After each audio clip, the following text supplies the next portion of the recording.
So should we start with Edouard Spezia and how he progressed on him? You did say last week that he's a player that is on a list and interests you and everything, but I can't help feeling you must be getting frustrated that nothing's changed every week we speak to you. Yeah, well, I feel as if we've had the same conversation since the start of pre-season. So it's just, it is what it is. The market is the way it is. There's stuff being worked on and there's stuff moving, but it's just taking probably longer than most of us hoped, and probably longer than Johannes hoped as well. It's just the situation is the way it is. We're waiting. We're trying to sort of unlock things and make things happen, but it is a bit of a fight at times. Yeah, if we're feeling a little frustrated at it, I can't imagine how much multiplied that is for you, because you've got plans in your head and things you want to do, and you're having to just hold. I'm ignoring it, to be totally honest, as difficult as that is, and I'm only focusing on the players that are here, the players that want to play, the players that want to win games for us, and sort of parking that side of things to one side of my head and letting the people upstairs crack on with that, because I can't control it anyway. No. And in some ways, I guess the outs are almost more frustrating than the ins you're waiting for, because you want to see that squad players out and move and get a smaller squad to work with, and so on and so on. Yeah, that is moving. There will be stuff that happens before the end of the week. But yeah, there's just a load of things that you have to face, and there's a load of situations that come up and that you sort of think, okay, like national team coaches telling players that they need to be in, first division clubs or top 5 leagues to get into contention, and thinking about World Cups and stuff. So it's like, transfer window is what it is. It creates a load of situations. But we're working on it. We are. There is activity within the club. It's just a complicated market for the moment, I think. There is an argument, of course, that the Championship is equal to at least one or two of those top 5 leagues. Yeah, that's what I don't get, but that's for other people to debate about. A couple of names I'm going to throw at you then. Issa Kabore, obviously seriously linked with him, the right back, and the club have dipped into Manchester City a number of times in recent years. So how much can you say about anything happening on that front? We have spoken to him. I've had quite a few players from City. I think over the past couple of years I've always worked well with them. That is an option, but again we're just negotiating and trying to find a way for it to work for all parties. But again, he's a good player. He's got a few qualities, so it's ongoing. Finn Azaz is a player I've seen in the Championship, scored a lot of goals, got a lot of assists in the Championship the last couple of years. You've been linked with him as well. It's an ambitious signing if you get him, isn't it? We've got a new name every week, haven't we? Yeah. I said the list is long, and we want good players, and we're looking at good players, but we want good players in the right conditions, and that are going to fit what we're trying to do, not just on the footballing level, but also on, again, those sort of human skills. So Finn scored goals. He's a good player. He knows he is, and yeah. I did actually not ask you about Spezia in the end, because we moved on to other stuff, but I did start with that, and you have mentioned him last week openly as being on a list. Progress? Slow. But it's just people have got agendas, and negotiating skills are difficult, and we're just being honest and very open with things. But people tend to struggle with all of that. Now, you know how we all like to put 2 and 2 together and make 5. So, does the signing of Ebrechi Eze perhaps open up the market for Tyler Dibling's exit? I don't know. I have no idea. You'd have to ask Crystal Palace or Arsenal or Tottenham. I don't know. It's just I read all this stuff at the same moment you guys do, and I saw the Sky Sports news 8 o'clock this morning with breaking news. So it's just it is what it is. Ty's fine, by the way. He's trained really well. He's totally fine. He's relaxed. Same thing goes for Matty and all the rest. So I don't know. If something does happen, then you'll probably know before I do. So. And as before, as long as nothing changes, those two would continue to be involved like they were last week in Saturday's squad. Yeah, 100%, 100%. Yeah. No, we've got a squad of 24 players that are fit and that are ready to play.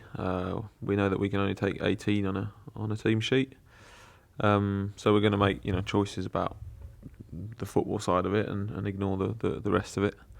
But players need to be ready. Players need to be fit. They need to be wanting to win football games. So yeah, we'll base our decisions made on trainings, football, and not all the speculation.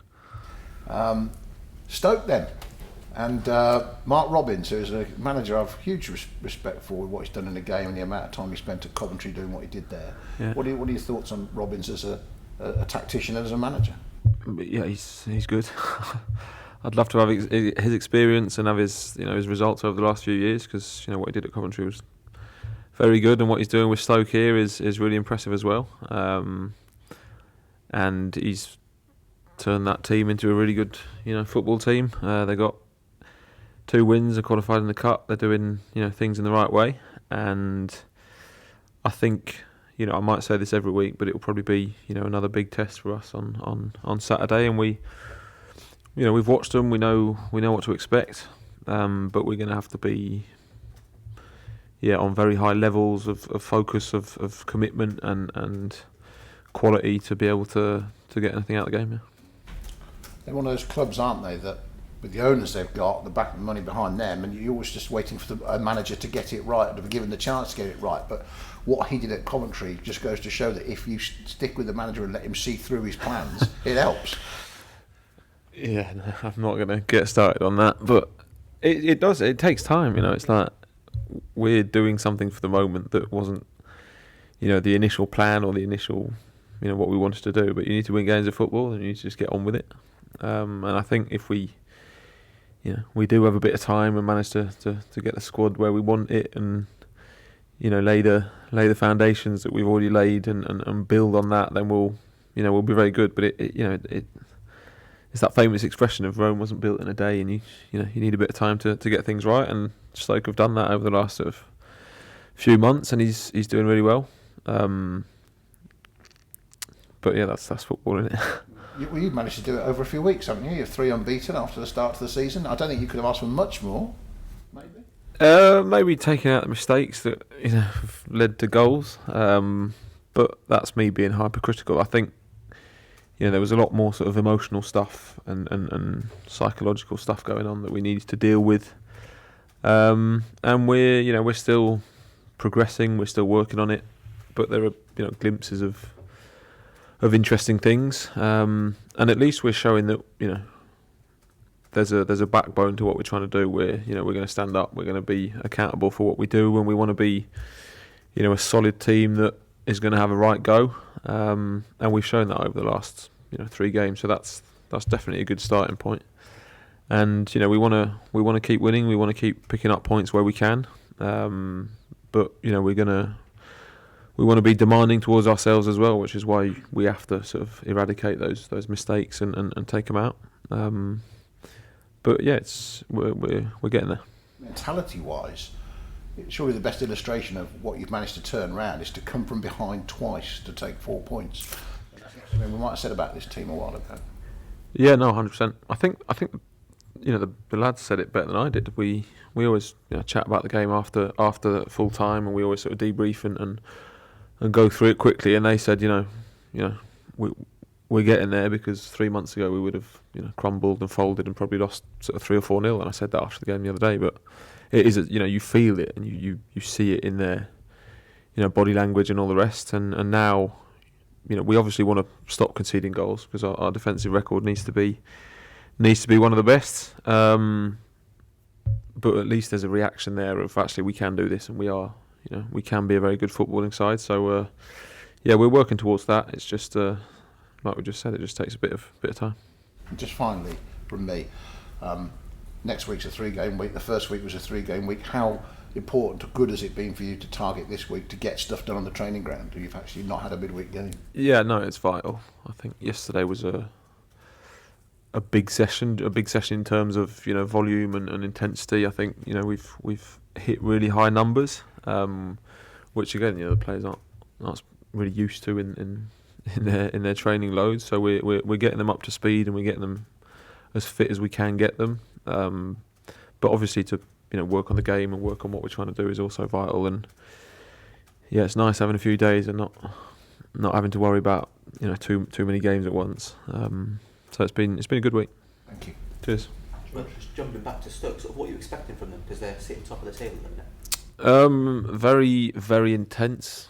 I think their pressing stats and their number of ball recoveries are really impressive. I think they've recruited really well as well, and they've been a real threat in all three games that they've played. I think there's a sort of vertical element in their game. They've got a lot of speed and a lot of power in the forward areas, and they look like a proper championship team, and they look like a proper Stoke team actually, who are incredibly intense, incredibly active, incredibly well organised and physically strong. So we're going to have to answer those questions as well on Saturday. But it's an interesting one. They've obviously scored 6 goals in the 2 championship games. Is the next step for your side to score first, to not maybe rely on needing to bounce back and kind of take the game to them in that way? Yeah, 100%. But to do that, we need to stop conceding goals, and then stop conceding goals in the way we have done. But at least, like we said, that's something we can work on, and taking those mistakes out and correcting those little bits is something that you can control. But yeah, we want to sort of start the games on the front foot and not always have to sort of look back and think, oh, hindsight's a beautiful thing, but it's quite frustrating at times. But yeah, that's one of the many things. One thing that's sort of associated with Stoke is long throws. You've got your own long throw specialist in Joshua Corshey. Just how big of a weapon can that be for you this season? I think set pieces as a whole can be vital. I think our offensive set pieces probably haven't been the best. I think we've wasted a lot of opportunities, or the sort of timing of runs and the quality of delivery hasn't been up to the levels that we want them to be. But again, you don't have much time to work on those, so we've done that today, and the throw-in is just part of that. And if you can create a bit of stress and a bit of panic in the opposition's box, and that opens up something that you can score, and then we'd be daft not to use it. So we're working on it. Just in terms of those long throws, without giving all the secrets away, just how much work does go into it? Do you treat it almost like when you're doing those corner drills? Do you see them basically the same thing? Yeah. So it's a set piece. So we take time to set it up, make sure that the runs are right, that the blocks are right, that the ball's getting into the right area, and that we're timing all of it in the right way. But it's just part of our sort of set pieces. The players who've been out injured, James Bree and Will Smallbone, is there a time scale on when you can see those being back available to you? They'll both probably be back in sort of bits of training next week. But yeah, hopefully we can give them a few minutes before the international break. But that's sort of touch and go, and we'll see how they are back on the pitch and how they are sort of reacting to training. But Damien's back in. He's recovered from his illness. Roscoe as well. So we've got 2 options at least up there, which is good. Do you think they'll be available to you on Saturday, those two strikers? Yeah, they'll be there. Yeah. Is there anyone else who's a bit of a worry? Ryan Fraser limped off. Is he okay? Ryan. Wee man's fine. It was just not cramp, but similar to cramp. But he's all good. No, everyone's fine. Honestly, the 24 that are there and that are fit are ready to go. So we'll pick the best 18 and go with that. Last one from me, and it's the only one on transfers. You said there that you maybe anticipate some exits before the end of this week. Joe Rebo, someone who's not been in the squad, you said he's been considering his future. Has been any movement there, or movement with Samadozi as well? Yeah, they're both sort of tricky ones. But the movement is sort of slow and progressive because it sort of depends on other things happening. So it's like, okay, we just have to wait and see where that goes. But yeah, Sam and Joe won't be a part of it. I'll just ask one more if I can. You mentioned Sam Allardyce's teams growing up last week, and you talk about a proper Stoke team being back now. What sort of other teams you enjoyed watching growing up? Is it those sort of vertical direct teams? To be fair, I just love football.